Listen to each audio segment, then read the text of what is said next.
네, 안녕하십니까. 자, 나스닥이 마이너스 0.47로 마감을 했습니다. 초반에 조금 상승을 하다가 쭉쭉 이렇게 빠지게 됐어요. 네. 지금 이 모습을 보면은, 좀 하락이 이제 여기서도 이제 굉장히 세게 나왔었고, 그 다음에 여기도 이렇게 좀 이렇게 변동이 좀 굉장히 심하죠. 네. 그리고 제가 이제 어제 그 영상에서 여기서는 이제 가야 할 자리이다. 예. 이 하락을 극복하고 이제 상승으로 가야 된다면은 좀 가야 할 자리이다 말씀드렸는데, 그리고 이제 변곡점이다 말씀드렸는데, 초반에 이제 상승을 시도를 했어요. 예. 그랬는데, 결국에는 이 변곡점에서 아래쪽으로 방향을 좀 이렇게 잡았습니다. 예. 그래서 전날 저점이 약간 깨졌는데, 네. 좀 안 좋은 모습이죠. 자, 만약에 이제 또 이대로 만약에 하락을 한다면, 역시나 많이 오른 상태에서 큰 음봉은 고점 신호구나. 이제 이렇게 또 기억이 되겠죠. 예. 이제 과거에도 이제 그런 패턴을 보였듯이. 근데 뭐 이제 이렇게 조정을 하다가 여기서 이제 밀리지 않고 또 이렇게 밀고 올라간다면 또 뭐 어느 정도는 또 올라갈 수도 있을 것 같은데, 에, 지금 4월부터 이제 지금 쭉 보신 분들은 이게 이제 어떤 것을 좀 조심하셔야 되냐면, 이 상승 추세가 계속해서 좀 한 몇 달 이상 진행이 되다 보면은 그 상승 모드에 좀 젖어 있게 되고, 또 이렇게 롱을 사신 분들이 많기 때문에 아무래도 좀 심정적으로 그래도 좀 계속 갈 수 있지 않을까, 이런 쪽으로 생각이 좀 쏠리게 됩니다. 그러니까 어떤 악재가 나와도, 어떤 변화의 바람이 불어도 그거에 대해서 감지를 못하고 좀 그래도 기다려 보자 하는 식으로 하면서, 그래도 어떻게 뭐 이제 호재가 뭐가 있으니까 그걸 부여잡고 계속 그래도 어떻게 갈 수 있지 않을까, 이렇게 이제 생각을 하는 경우가 많이 있습니다. 음. 어 이제 그런 마음으로 뭐 여기서도 한번 위기가 있었지만 또 극복해 왔고, 여기도 위기가 있었지만 극복해 왔고, 이렇게 이제 온 것이죠. 이렇게 오다 보면은 이제 그래도 뭐 계속 갈 수 있지 않을까, 이런 생각을 하게 되는데, 생각대로 가면 좋죠. 가면 좋은데 어떤 변화의 바람이 불었을 때 그거를 감지할 수 있는 능력이 좀 현저하게 좀 떨어지게 돼요. 예, 이 추세에 젖어 있다 보니까 네, 그렇게 됩니다. 음, 그러니까 그 뭐 미래에 대한 긍정적인 생각을 할 수 있는 것은 뭐냐면요. 그러니까 지금 보면 뭐 비트코인 같은 것도 그런데, 어, 그러니까 이 가격 자체가 이게 상승 추세에 있을 때는, 어, 이거에 부합되는 그 논리가 있어요. 그래서 이제 강세 논리에 계속 강조를 하게 됩니다. 강세 논리로. 예. 근데 이럴 때 꼭 항상 꼭 점검을 해봐야 되는 것은 뭐냐면, 내가 정말 지금 어느 한쪽으로 치우쳐서 생각하고 있지 않은가. 예. 그러니까 뭐 많이 올랐으니까 내려야 된다라는 논리를 필 수도 있는데, 이런 논리를 필 때도 내가 하락 논리에 너무 매몰되어 있지 않은가. 예. 그런 것을 좀 이렇게 중립적인 생각을 유지를 한다는 것이 쉽지가 않은데, 예, 또한 포지션을 유지한 상태에서 또 중립적인 위치를 취하기가 쉽지가 않아요. 음, 그래서 이제 요즘 이제 보면은 이 언론이라는 것들이, 그러니까 언론이 통칭해서 언론이죠. 매스미디어. 뭐 유튜브도 되겠고, 뭐 블로그도 되겠고, 예, TV 뉴스도 그랬고, 이 언론이 사람들의 생각을 지배한다. 유도한다. 이런 기능은 분명히 있는 것 같아요. 근데 이런 환경 속에서 여러분들이 정신을 똑바로 차리고 자신만의 생각을 갖고 그런 상태를 유지를 해야 되는데 이게 참 쉽지가 않습니다. 그래서 다 함께 이제 우리도 이제 노력을 해야겠죠. 그래도 거듭 말씀드리지만 제가 어떤 이야기를 해도 최종적인 판단은 그러니까 여러분이 이제 걸러서 최종적인 판단은 하셔야 됩니다. 주식을 하다 보면은 습관적으로 자꾸 뭔가에 기대고 싶은 마음이 생겨요. 그래서 사람들이 보조지표도 보는 것이고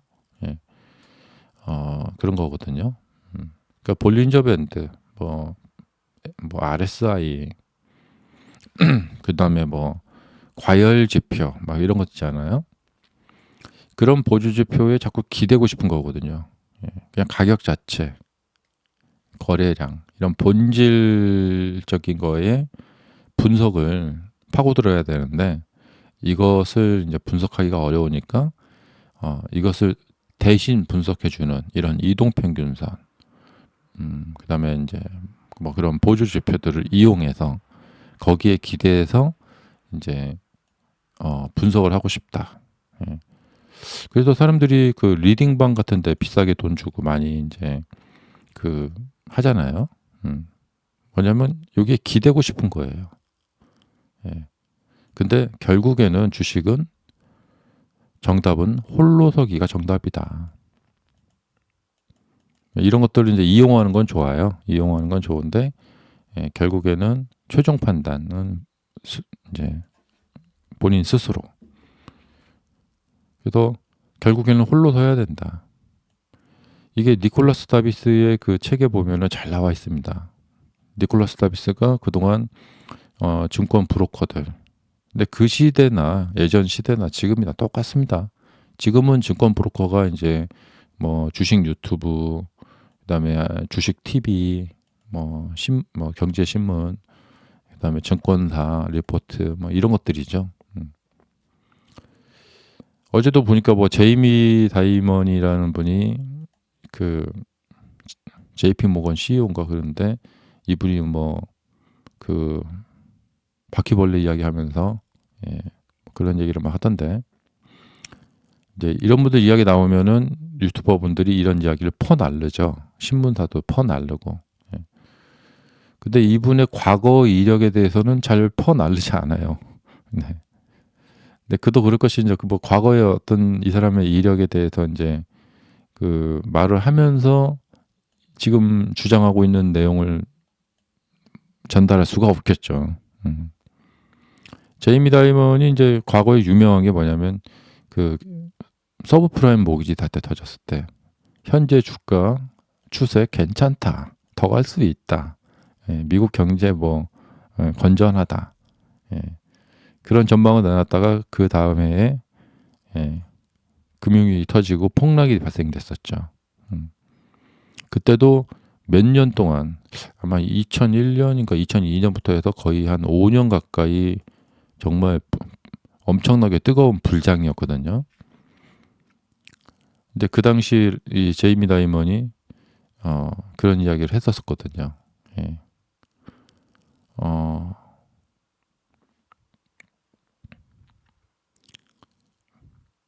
자, 그래서 이 뭐 이제 2009년부터 시작된 지금까지의 이제 이 나스닥의 상승장에서 그냥 더 갈 거다라는 이런 강세론을 펼친 사람들은 결국에는 나스닥이 계속 상승을 했기 때문에 그 사람이 쪽집게로 이름이 날리게 되는 거예요. 근데 진짜로 쪽집게인지 그냥 강세론을 펼쳐갖고 쪽집게 말을 듣게 된 건지 알 수가 없죠. 자, 그렇기 때문에 주가가 더 가든지 말든지 나는 내 원칙대로만 매매를 한다. 그러면 욕심 낼 것도 없고, 그러니까 뭐 더 가더라도 나는 내 원칙대로 매매를 해서 내 매매를 했다 하면 되는 거예요. 그리고 항상 점검해야 될 것은 나의 원칙. 예. 이대로 매매해도 되는가? 이 방식대로 매매해도 되는가? 이거를 계속해서 수정하고 보완을 해야겠죠. 그런데 매매 원칙을 세워놓고 어떤 상황이 왔을 때 막상 그 상황이 왔을 때는 지키지 않는 거죠. 잠깐만 이거 생각을 한번 바꿔봐야겠는데 하면서 네. 네. 그래서 제가 늘 말씀드리는 게 이 주식 유튜버 분들 요즘 유튜브를 너무 많이 보시니까 매우 조심해서 보셔야 됩니다. 정말 이분들이 영상도 잘 만들고 말도 잘하고 그래서 진짜 막 빠져듭니다. 저는 좀 이런 것이 조금 약해요. 이렇게 영상 잘 만들고 막 꼼꼼하게 뉴스 전달하고 또 말재주도 있고 그런 게 좀 약한데 저는 이제 대신에 이제 주식시장에서 오래 있었기 때문에 사람들이 이제 어떻게 이렇게 이 구조가 어떻게 프로세스가 돌아가고 있나 그런 것은 좀 경험 담아서 말씀을 드릴 수 있거든요. 정말 조심하셔야 됩니다. 예. 그리고 이제 2020년 코로나 때 주식을 시작하신 분들이 꽤 많으실 거예요. 그래도 이제 꽤 이제 주식에 이력이 좀 이제 붙으셨죠. 그래서 자꾸 이게 기억을 되살리셔야 돼요. 그러니까 이렇게 상승장도 겪어보셨고 하락장도 겪어보셨고 또 큰 상승장 겪어보고 하락장도 겪어보고 이런 상승 몇 번의 파동을 겪어보셨잖아요. 이 상황을 잊지 않으셔야 돼요. 예, 정말 잊지 않으셔야 됩니다. 그리고 그때 나왔던 이 유튜버 분들과 경제 TV, 그다음에 뭐 주식 전문가라는 사람들, 예, 그다음에 경제학과 교수들, 그 사람들이 이런 타이밍에 무슨 이야기를 했었던가. 그리고 그런 이야기 들으면서 내가 뭐 어떤 피해를 당하지 않았던가. 돌이켜 보면 그 사람들이 내 머릿속에 들어와서 내 머릿속을 좀 흔들어 놨었구나. 그런 것들을 많이 느낄 수가 있어요.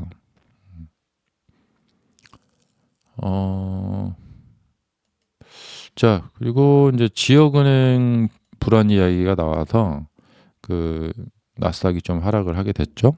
예. 미국의 한 지역은행에서 부실 대출, 뭐 대출을 했는데 회수를 못 하고 있나 봐요. 뭐 그런 얘기가 나와서 그게 이제 시장을 흔들어 놨고,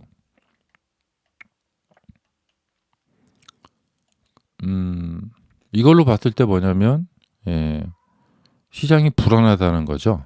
예, 뭐 조금만 불안한 이야기 나오면 민감하게 반응을 보인다. 예.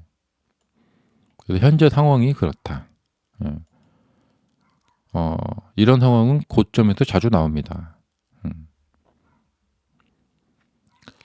자, 이런 상황에서 이제 테슬라가 다음 주에 실적 발표 있고, 각종 이제 다른 종목들도 막 실적 발표가 있죠. 예.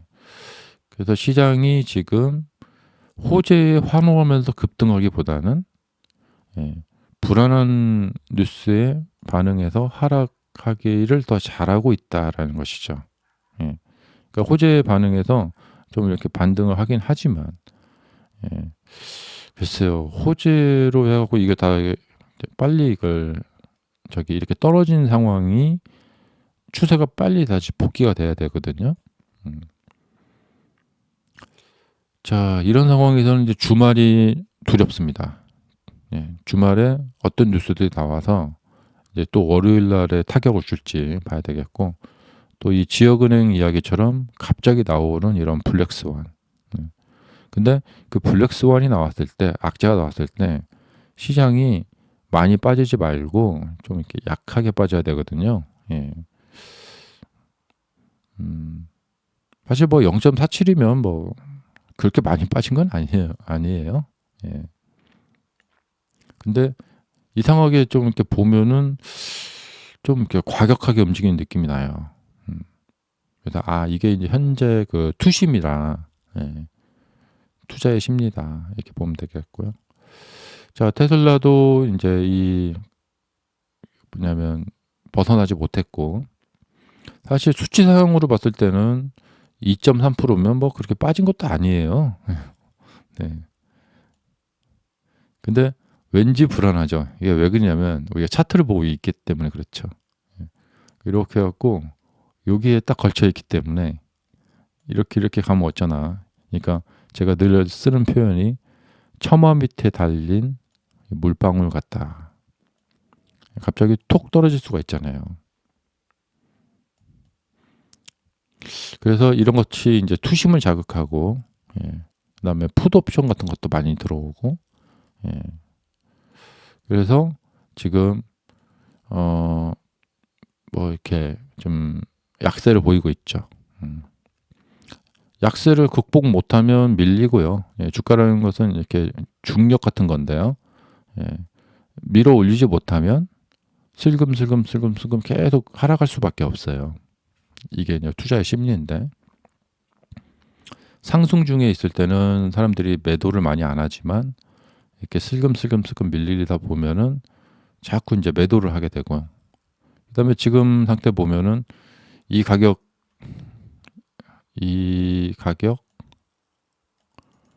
예, 지금 보시면은 요 위쪽에서 사신 분들은 물려버렸어요. 근데 아래에서 사신 분들이 많겠죠. 예. 그래서 다 플러스 상태예요. 예. 그래서 아직은 이렇게 대부분 플러스 상태에 있기 때문에 아직은 좀 그냥 좀 다시 반등할 수 있는 여지가 있는데, 예.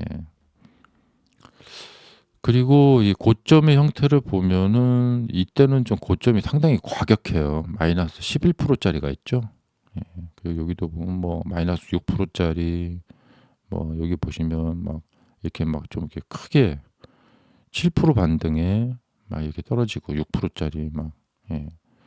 근데 원래 고점은 이렇게 좀 급등과 급락이 이렇게 좀 섞여 있어야 되거든요. 근데 여기는 뭐 3%, 5% 이렇게 별로 그렇게 큰 급등과 급락이 섞여 있지는 않아요. 비교적 보면은. 그래서 지금이 이제 장세 예측하기가 어려운 게 뭐냐면 작년 12월처럼 아싸리하게 그냥 화끈하게 올라가 줘 버리면 이건 정말 과도한 거다라고 좀 판단하기가 쉬워요.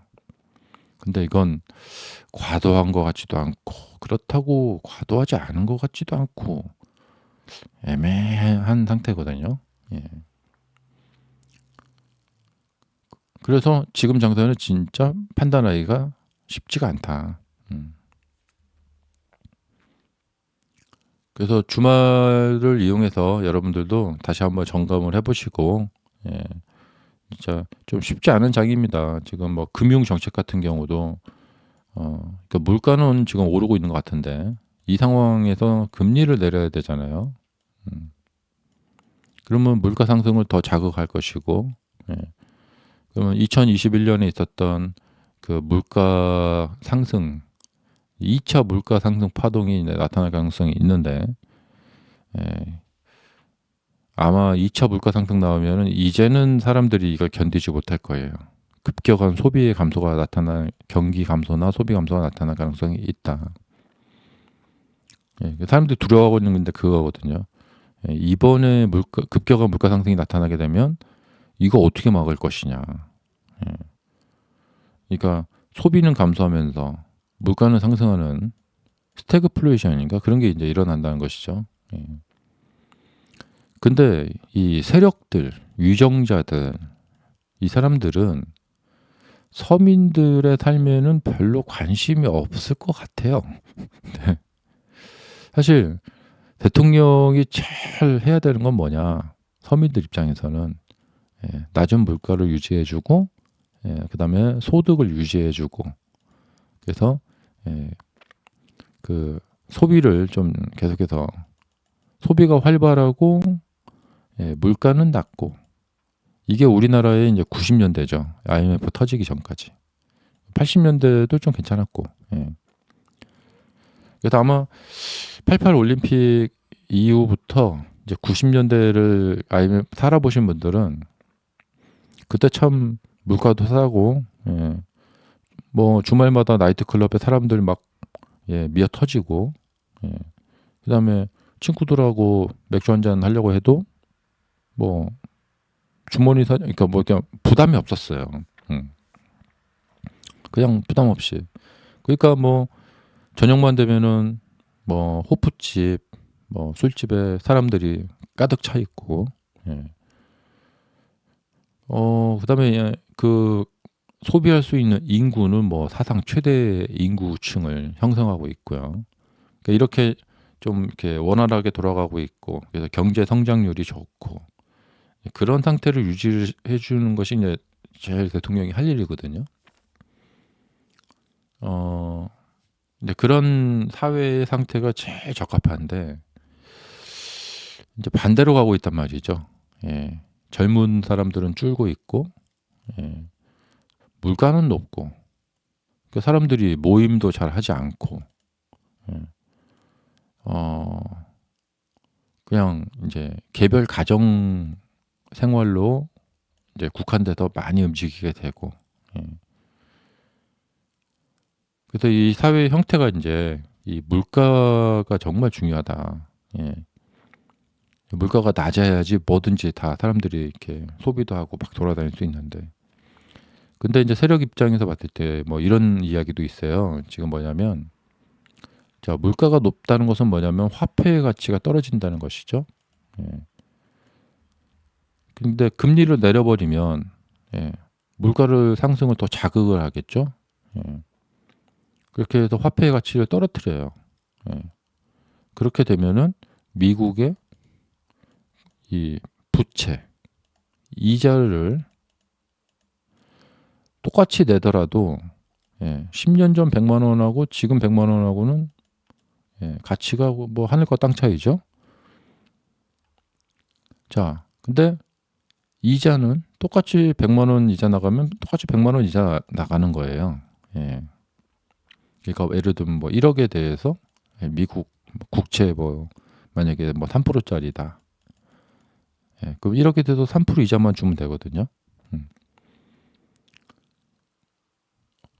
그러니까 이게 상대적으로, 예, 뭐야,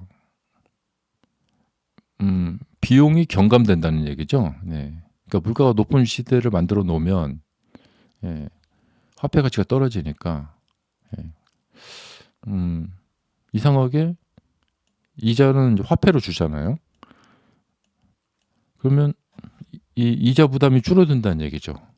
예. 서민들은 삶이 어려워지건 말건 국가 부채 줄여놓고 보자. 그래서 중국산 관세를 붙여갖고 전 세계 물건들 관세를 붙여서 미국에 들어오게 하고 그걸로 물가를 끌어올려서, 예, 관세도 먹고 물가도 끌어올리고, 예, 이 부채를 줄여야 하는 입장에서는, 예, 정말, 예, 쌍따봉이죠. 네. 그래서 이제 부채도 많이 줄이고, 예. 그리고는 이제 고물가에 어려워하는 서민들에게 선심 쓰듯이 뭐 100만 원, 200만 원씩 한번 국가에서 한번 촥 돈 나눠주겠다. 예. 뭐 이런 식으로 선심 쓰듯이 하거나, 예.